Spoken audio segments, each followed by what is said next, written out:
Hey y'all, it's Paris and I'm back with another video. So today I just wanted to share with you guys that God will create a way for you to meet your spouse.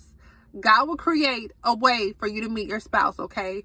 So before I get into this word, let me just say that please go back to God and ask God, is this your word? Ask God for confirmation, because I don't want you guys to get disappointed because you were so eager thinking that this was your word, okay? So please go to God for confirmation just to make sure that this is your word. But for whoever this word is for, let me just say, so God was speaking to me through the movie Cinderella, okay? Specifically the one with Whitney Houston and Brandy, okay? And so I'm not going to go over the whole movie, but I'm going to get to the part to where the stepsisters of Cinderella are already at the ball, okay? They're already at the ball because they're trying to meet the prince, and they're trying to basically present themselves, basically showing or trying to display themselves that, you know, they are fit for the prince, okay? And so they leave Cinderella at the house. They leave her at the house, basically, you know, cleaning and all these duties that she was supposed to be doing. Okay. And so since Cinderella is at home, she's cleaning, she's doing whatever, that's when the godmother shows up. Okay. And so here's the thing. I see everything spiritually. Okay. Everything spiritually. So with that being said, when God was leading me to watch this particular movie over again, he started to show me, or he started to reveal to me certain things. And so here's the thing.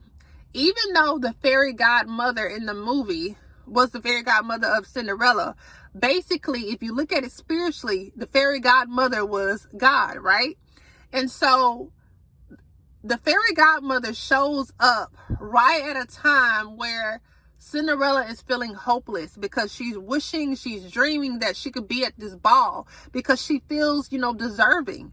She's like, why am I at home and my stepsisters, you know, are at this ball? Keep in mind, her stepsisters mistreated her.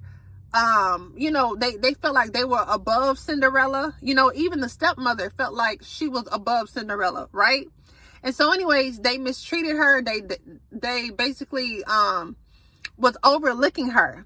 And so the fairy godmother shows up at the right time, all right? So the fairy godmother is God. Keep that in mind. The fairy godmother is God. So she shows up, or Whitney Houston shows up at the right time. And so basically one of the quotes that the fairy godmother says is, some people dream about what they want to do instead of doing it. Okay, I'm going to say it again. Some people dream about what they want to do instead of doing it. And so this is what the fairy godmother says to Cinderella, because she was dreaming of being at the ball. She was wishing she was at the ball, but she wasn't trying to do anything about it. And so the thing was, the fairy godmother had the power, come on somebody, had the power to get Cinderella there. But Cinderella had to do her part. Cinderella had to do her part. She had to believe. That's all the fairy godmother wanted her to do, was to believe. And the fairy godmother was going to do the rest. Okay? And so just for you guys who this word is for, God wants you to do your part. He wants you to believe. Okay? He wants you to believe so that he can do the rest. All he wants you to do is believe that, you know, he's going to bring you to your spouse. He wants you to believe so that he can do the rest. Okay. And so anyways, the fairy godmother says some people dream about what they want to do instead of actually doing it. And so basically, again, what she's saying is Cinderella needs to believe. She needs to believe. And so after Cinderella believes, she gets excited. Then the fairy godmother creates a way for Cinderella to get to the ball. Okay. She, you know, she basically gives her, you know, the dress, the shoes, and she also creates a carriage out of a pumpkin. Okay. She creates a carriage out of a pumpkin. And so here's the thing. when she's doing all of these things, she starts to sing, "The impossible is possible." Okay? The impossible is possible. Like, they just kept singing it. And I remember just thinking to myself, like, okay, God, I hear you. I hear you. Okay? And so here's the thing. Remember, Cinderella didn't have a way to get to the ball. She didn't have a car. She didn't have Uber.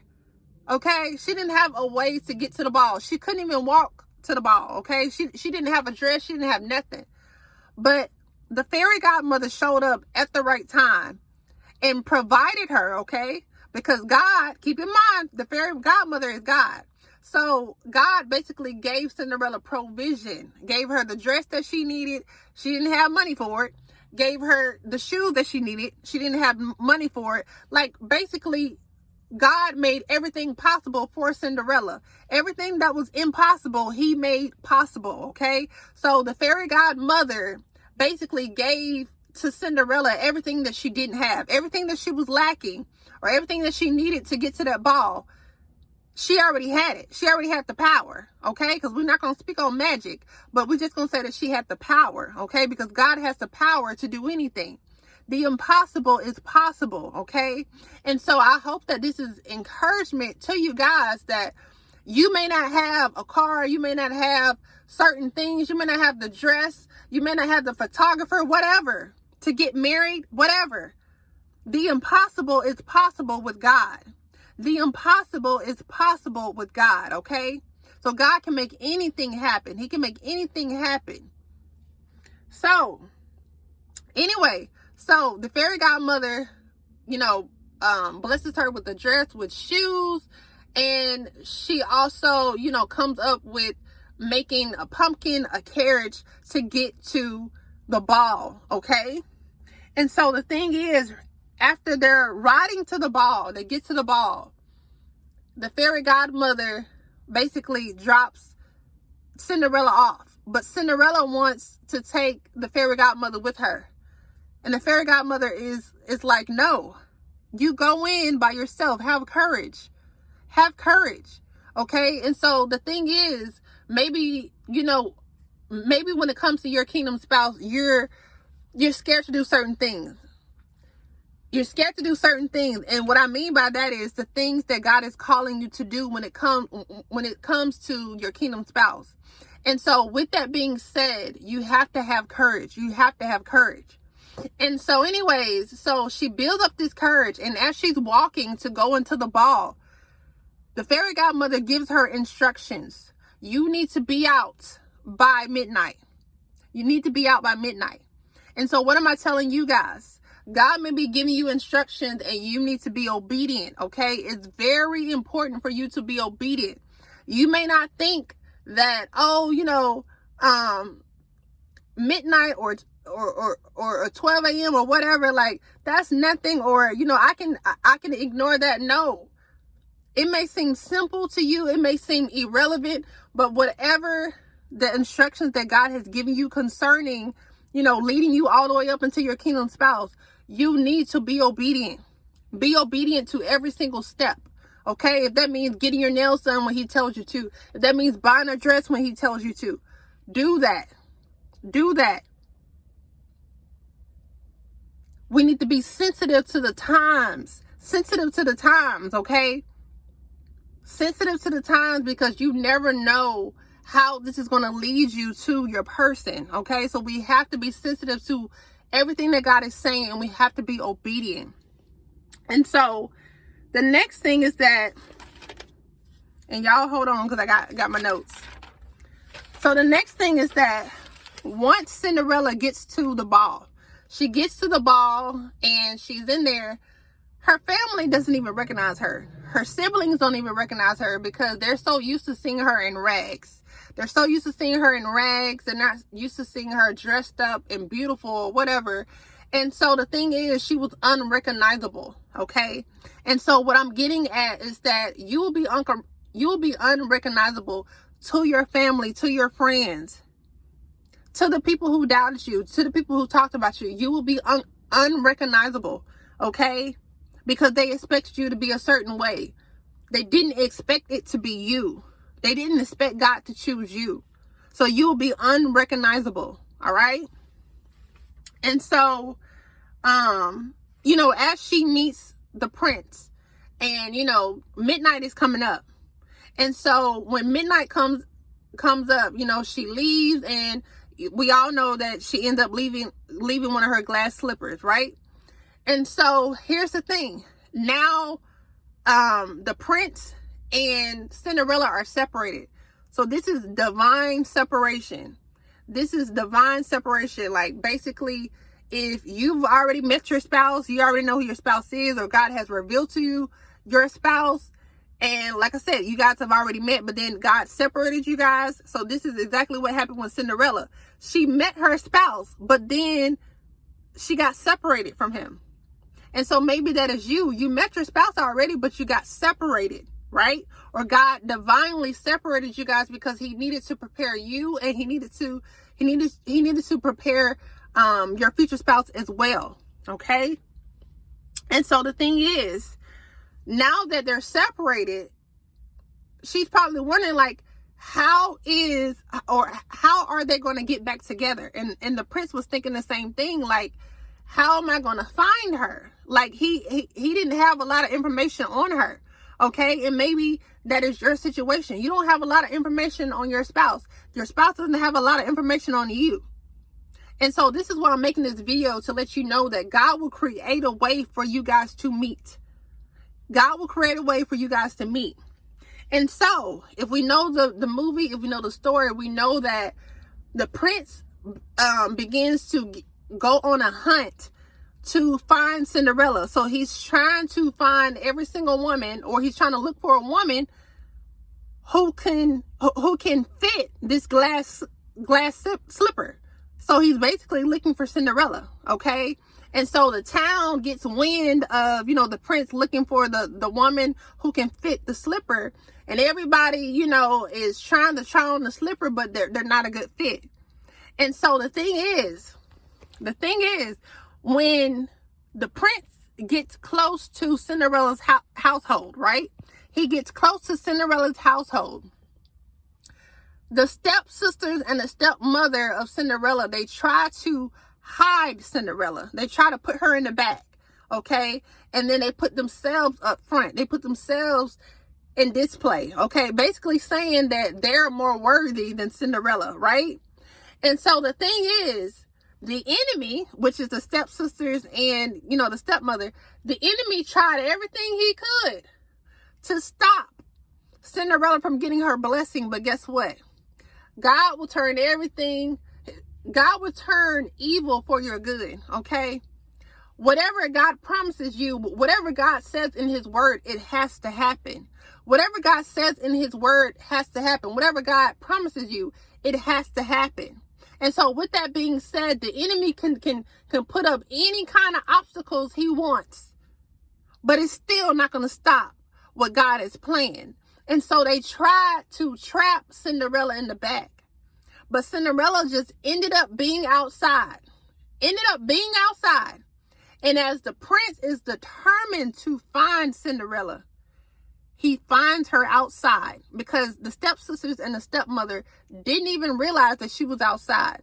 So when the prince goes outside, he runs into her. And that was nothing but God. It was nothing but God, because the stepsisters and the stepmother tried to hide her. They tried to hide her. The enemy tried to hide her. But God made a way. Okay. So what am I saying? It doesn't matter what obstacles come your way. It doesn't matter what the enemy tries to do. It doesn't matter what family tries to do. It doesn't matter what friends try to do. It doesn't matter what your enemies try to do to you. What's yours, or what is meant for you, will be for you. Okay? Nothing can stop what God has planned. Nothing can stop what God has planned. Okay? And so basically what I'm saying to you guys is that God is putting the humble on display. God is putting the humble on display. Okay? He's letting the humble get married. Not the people who feel more deserving, not the people who feel more qualified. You feel like you're better than everybody. No, he's promoting the humble. He's promoting the humble. He's promoting the ones who don't look down on others. He's promoting the ones who have a pure heart. And when I say pure, I mean pure. I ain't saying that you're perfect, but you have a pure heart. You have a pure heart, and that's what Cinderella had. She had a pure heart. A pure heart. Okay? And so what I'm saying to you guys is God is promoting, he's elevating the humble. He is basically preparing the people who are humble. He's preparing his daughters. He's preparing his daughters who have a humble heart, who have a servant heart. Because Cinderella had a servant heart. She was cleaning after her stepmother and her stepsisters. They can clean up behind themselves, but she was cleaning up behind them. She had a servant heart, even though she didn't want to do it, but she had a servant heart. Okay?